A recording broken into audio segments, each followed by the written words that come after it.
Excellente journée. On est le 5 aujourd'hui dans le mois d'Av. Iloula du Harizal, Rabbi Tzchak Luria Ashkenazi. Tout le monde connaît le Harizal, décédé exactement il y a 450 ans, 1572. Je crois que tout le monde connaît le Harizal et tout de suite on fait référence qu'à la Kabbalah. Et justement, on a un petit message de sa part qui reste 3 jours à l'appliquer. Et c'est simple, celui-là qui veut être vraiment kabbaliste, mais avec des choses sincères.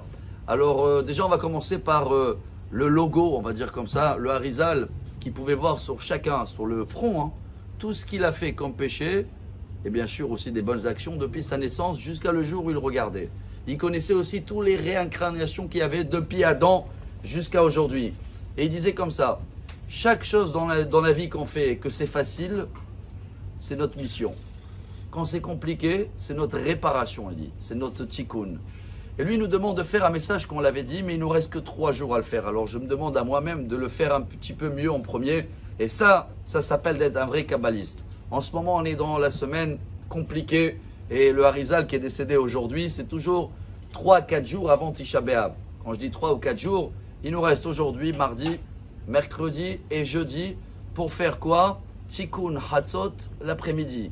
Tikkun Hatzot, les gens qui veulent être kabbalistes et suivre le Harizal toute l'année, alors n'allez pas dormir avant minuit et demi ou allez dormir à 19h, mais réveillez-vous à minuit et demi comme il faisait à l'époque.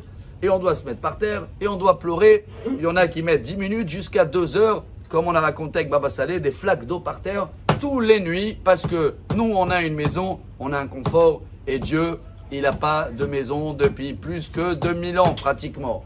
Mais au moins 3 jours il nous reste. Est-ce qu'aujourd'hui, demain et après-demain, pas vendredi, c'est veille de Shabbat, on peut trouver 5 minutes de notre temps, se mettre par terre, entre Hatzot, chacun y voit dans l'endroit où il habite, même mesdames, on peut le faire, il dit Ravadia Yosef, Tov chez Tomarna. On se met par terre, bon si on ne peut pas par terre, alors on se met, on a vu, sur une chaise, la moins confortable à la maison. Et qu'est-ce qu'on va citer? 2 psaumes de Tehillim, 137, 79, et si vous avez aussi le texte dans tous les sidours, il existe au début et aujourd'hui dans tous les médias. Et Lamentation, Echa, chapitre 5. Ça s'appelle de faire ce qui demande le Harizal aujourd'hui. Parce qu'allumer des bougies et tout, c'est beau, chacun le fait, ça ne demande pas des efforts. Mais ça, c'est le minimum d'efforts pour s'associer avec cette période un peu compliquée. Et dans ce cas-là, chacun, kolamitabel al Yerushalayim, zoche veroe besimchata. Alors que le mérite du Harizal, il sera avec nous. Et que Be'ezrat Hashem, cette période compliquée, va devenir une période de joie et de lumière. Excellente journée. Amar Rabbi Elazar, Amar